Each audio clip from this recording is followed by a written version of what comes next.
जय साथियों, सुप्रभात, नमस्ते, प्रणाम।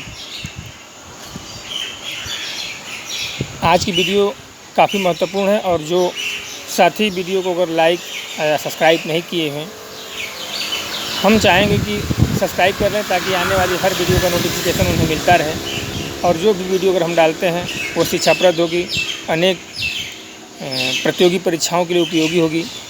विशेषकर खेल और हिंदी से संबंधित आपको तमाम तरह की जानकारियाँ मिलती रहेंगी, इसलिए हम चाहेंगे कि आप सब्सक्राइब कर लीजिए।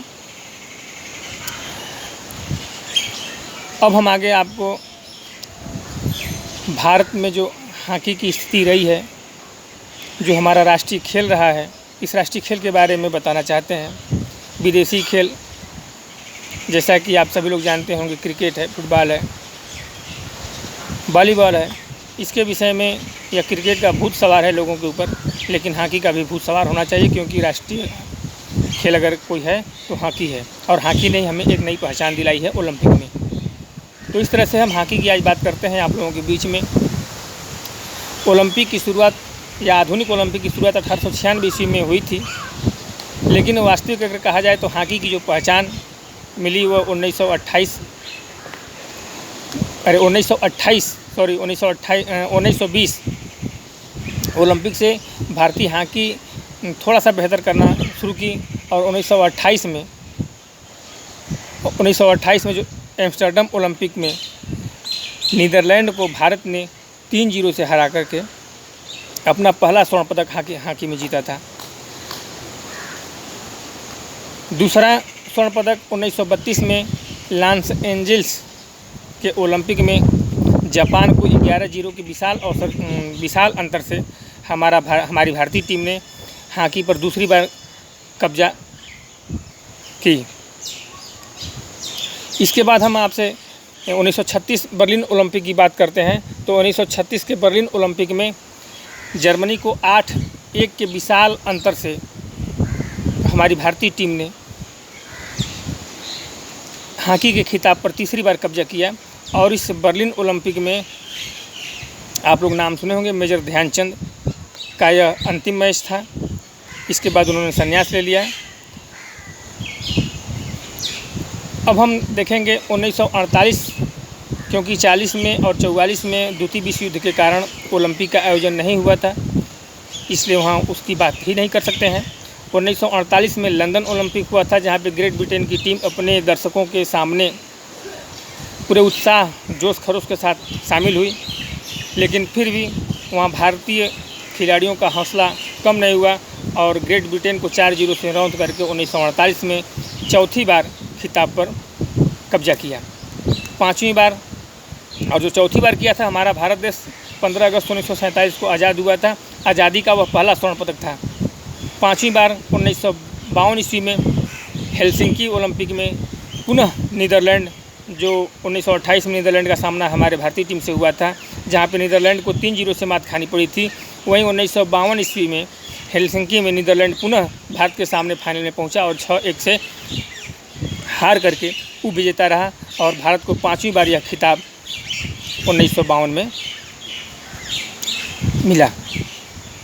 अब 1952 के बाद 1956 की बात करते हैं, जो मेलबोर्न ओलंपिक हुआ था। मेलबोर्न ओलंपिक में पाकिस्तान एक कड़ी टीम के रूप में सामने आई और कड़ा टक्कर हमारे भारतीय टीम को दी, लेकिन हमारे भारतीय टीम अनुभवी टीम और अपने खिलाड़ियों के दम पर पाकिस्तान को 1-0 से पाकिस्तान टीम को हरा करके खिताब पर कब्जा किया। तो इस तरह से हम कह सकते हैं कि 1928 से लेकर के 1956 तक, अगर 1940-44 को हटा दिया जाए, तो लगातार हमारी भारतीय टीम 6 स्वर्ण पदक जीती और भारत को एक नई पहचान दिलाई थी। पुनः 1960 में भारत का मुकाबला फाइनल में पाकिस्तान से हुआ। पाकिस्तान की टीम भी थोड़ा कह सकते हैं कि बेहतर खेल रही थी, बेहतर प्रदर्शन कर रही थी। 1960 में जो रोम ओलंपिक हुआ था, उस रोम ओलंपिक में भारतीय टीम को पाकिस्तान से मात खाना पड़ा। पाकिस्तान ने भारतीय टीम को 0-1 से हराकर खिताब पर कब्जा किया। लेकिन पुनः 1964 जब आया तो 1964 जो टोक्यो ओलंपिक था, उस टोक्यो ओलंपिक में भारत का मुकाबला पाकिस्तान से हुआ और पाकिस्तान से अपने पुराना बदला लेने के लिए भारतीय टीम उत्सुक थी। कड़ी टक्कर हुई, रोचक खेल हुआ, लेकिन पेनाल्टी स्ट्रोक के माध्यम से मोहिंदर लाला ने भारतीय टीम को 1-0 से जीत दिलाई और हम कह सकते हैं कि इस तरह 1960 के बदला को भारतीय टीम 1964 में पाकिस्तान से ले ली। 1968 में भारतीय टीम को कांस्य पदक मिला, 1972 में भारतीय टीम को कांस्य पदक मिला, 1976 में भारतीय टीम 7वें स्थान पर रही। थोड़ा सा कुछ तालमेल में गड़बड़ी हुई, कुछ खिलाड़ियों में गड़बड़ी हुई और कुछ चयनकर्ताओं के हिसाब से दिक्कतें आईं, उतार चढ़ाव आए। तो 1976 में हमारी भारतीय टीम 7वें स्थान पर रही, लेकिन पुनः 1980 में मास्को ओलंपिक में बात करते हैं। मास्को ओलंपिक 1980 में स्पेन की टीम उभर कर सामने आई और कड़ी टक्कर हुई दोनों टीमों के बीच में, लेकिन हमारी भारतीय टीम 1980 में 8वां स्वर्ण पदक 5-4 से स्पेन को हरा करके कब्जा किया। 1980 के बाद लगातार ओलंपिक 84, 88, 92 में होते रहे, लेकिन हमारी भारतीय हॉकी टीम क्रिकेट के सामने काफ़ी बिखर गई, पीछे हो गई, क्योंकि जितना क्रिकेट पे खर्चा हो रहा है उतना खर्च आज हॉकी पे नहीं किया जा रहा है।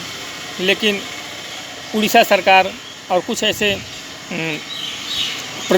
प्रादेशिक सरकारों ने मिल करके हॉकी पे थोड़ा सा बल दिया, उसमें थोड़ा सा सुधार किया और जा कर के टोक्यो ओलंपिक 2021-22 में जो 20 में होना था, कोरोना टाइम के चलते नहीं हो पाया, उसमें पुनः हॉकी टीम कांस्य पदक जीत करके फिर से 41 वर्ष बाद अपने हॉकी में बने रहने का प्रमाण दे दिया है, हॉकी में बने रहने की उपस्थिति दे दी है।